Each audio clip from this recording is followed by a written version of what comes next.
Wow, this camera makes my eyes look big.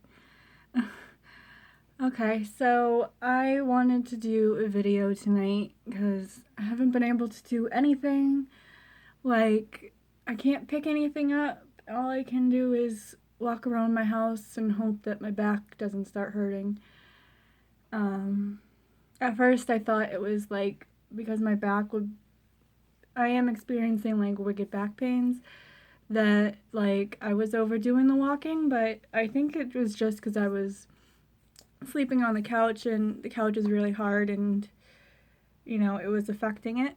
But I wanted to do a video tonight also because it's driving me insane that I can't do anything else. And I decided to do a recorded video instead of a live one because I am still having trouble catching my breath sometimes. So if I have to take a break, then I have to take a break. But it's also less intimidating when you're recording than live. So that's another reason why I chose to do a recorded video. But so I just chose like a random topic, but it also has affected me in my life. So I chose to talk about sometimes when people tell you that you have no right to feel a certain way, or you shouldn't share that you're feeling a certain way. Sorry. I have like the undeniable cough sensation in my throat, and I try to like get past it by talking. But basically, I wanted to discuss a situation that happened to me actually before the lung surgery. Probably not as important as the lung surgery, but still affects you in normal life. So, my birthday basically happened we planned a date to go to like one of those arcade things on my birthday, or the day before my birthday, and I don't know why I picked it. It's just like you can't do anything else right now, and I would have picked the beach, but it was freezing. And the only like I love to swim in the ocean. Like I know people just go there to sit down, but I would love to get there in the ocean, but April is not a good month for that. So, but basically what I'm trying to explain is that I invited family members, and I invited a couple family members that I hadn't seen in a while, and I gave them enough time whether to decide whether they were going to come or not. And I'm not going to say who they are because that stirs the pot a little bit, but they know who they are. But I gave them enough time to decide and text me whether they were going to come or they weren't going to come. And they said, yeah, we're coming. So I said, okay, and I texted them like once or twice during the week before the actual date, and they still said yes. And then we got to the date that it was time, and I texted them early in the morning. I texted everybody early in the morning, and they said, yeah, we're coming, we're excited. And I texted them 2 times after that, and they still said they were coming. So I said okay, and when the time arrived, me and my mom decided to go out to dinner first, in which I invited them, and I didn't hear anything. Or yes, I did. I heard they said, well, we're gonna try, but probably yes, but we'll see. And I said okay. And so we were sitting down at the restaurant, and that was the last time I talked to them. But I was still assuming they were going to come to the place because they said they were. And so we got finished, and even we were late at dinner, and I texted them and I let them know that we were going to be late. And then so dinner was over, and okay, I had to take a breath. So after dinner, we headed there, and my phone had died, so I didn't know how to I would have to use my mom's number to contact them, and so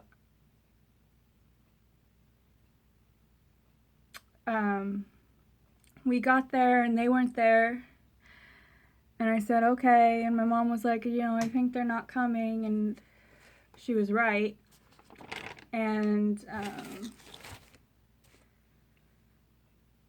I saw that they didn't read any of my previous messages starting at the restaurant, and I just began becoming really mad, and I was already down on myself because I'm not gonna say what I did, but I had already done something to disappoint my mother, and I was just really feeling bad because I didn't really want to disappoint her, and I didn't mean to, but I beat myself up every time I do something bad. But then my family members not showing up, and it was another hit, and I didn't even feel like celebrating my birthday after that. I felt neglected, and I have prior past issues with feeling abandoned and stuff like that, so that's what really bugs me. I can't handle situations like that, and I felt like I wasn't important enough to be celebrated or anything like that, and I was walking around playing games, trying to pull my strength together to really not cry in public, because we were there. We weren't just gonna leave. We were trying to make what we could of it, and eventually it just all came out, and I knew it was coming, and I tried so hard to keep it in, but all of a sudden I'm crying in front of all these strangers, and I had to pull my friend aside and say, come on, let's go to the bathroom. And they're all staring at me on my way to the bathroom, and looking at me weird, like, what's wrong with her? And I got to the bathroom, and I told my friend, how screwed up is that they said they were coming and they just didn't show up, and the way they told me was they were gonna ignore me. That's disgusting. That's what I said to her, and she's looking at me like, yeah, I know. She didn't want, she was tired, she didn't want to come, but she did for me, and she's my friend, she's not blood, but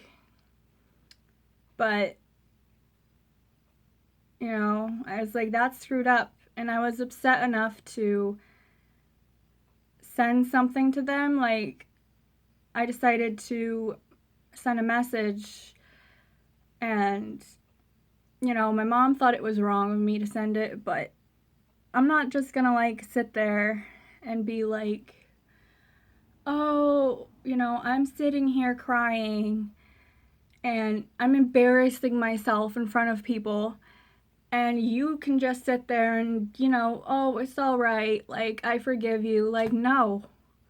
I don't think that's fair at all.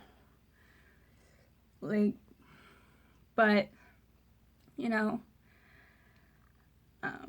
I didn't think it was right either, so. But what I said in the message was basically, I said, and I quote, "I think that it's really scummy what you did. Ignoring me and not showing up and saying you were going to come. I'm in tears. Like, I'm not a little kid anymore, and I know what it means." Like, so when I was a little kid, basically, I feel like a lot was said or told to me that was hurtful, and I would basically just have to shove it down and shove it down my throat and act like I didn't give a shit, or even if I did give a shit, not be able to say anything or stand up for myself. So, you know, in my adult life, I'm getting really like feeling the pressure of just exploding when people freaking do that to me now. So I don't really shut up. And, you know, I was told like that because I was young,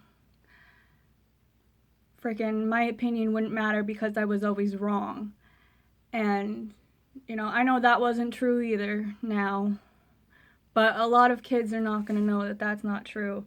Because I feel like a lot of adults are just like, they do stuff wrong and they think that because, you know, they tell their kids that they have to shove it down and take it, that it's not going to affect their kids at all. And it's not true. Like I said, I have abandonment issues, and, you know, that one thing, like you guys, my own blood, not showing up triggered me to just, you know, completely go out crying. So that just shows people, you know, how hard it is to really not let people affect you in life. So, yeah. Basically, if you were to take away something and you're a kid, I would say don't always, I don't want to say don't listen to your parents, but don't always believe that, you know, if they say you're in the wrong when it's a situation that you know you were in the right. I don't know how to explain that good, but I'm trying. I'm also like now, maybe I was back then too, but super like emotionally open. I don't feel the need to hide my feelings no matter what people might think or say about me. And I kind of like it that way because it just shows that, well, whoever really takes your feelings and, you know, and shows understanding is the people that really will stand by you and love you for who you are. And, you know, I'm really tired of people getting away with things and like just feeling like they've done no wrong. Like I said, why is it fair that I was standing there crying and you are at home thinking nothing of it? Like, doesn't make sense, does it? No. But, and plus my mom on the way home had to watch me cry, like, and it was awful. Just awful. Like, I don't even know how to explain the feeling. Like, the fact that I didn't even want to celebrate my birthday just ruined it. And, you know, I tried to pick up the pieces, and 3 days later I got a lung collapse. So that was another hit. But, you know, my basic thing also to teach you guys would be, that's the thing, is like family, you don't realize how important it is until you're in a situation like I was, like with the lung collapse. Like, you could miss a birthday and not think it's a big deal. And but what if that person's not around, like the next day or the next birthday, you know? That's gonna hit your heart pretty freaking bad. So I just think it's a shame. I think it's a shame that, you know, like people aren't perfect. People have issues. I have issues. I can't deny that. But through my issues, I'm around for people. Like, I don't abandon them. I'm not gonna sit there and not say anything, you know. It's not gonna help anybody. I don't know what the conclusion is. They never apologized or said anything, but you know, I don't think that there's gonna be any of that apologizing or even acknowledging what they did wrong. I don't think there was any of that. So, but that's the end of this video. And like I said, just take my advice and don't be afraid to express your feelings. Thank you.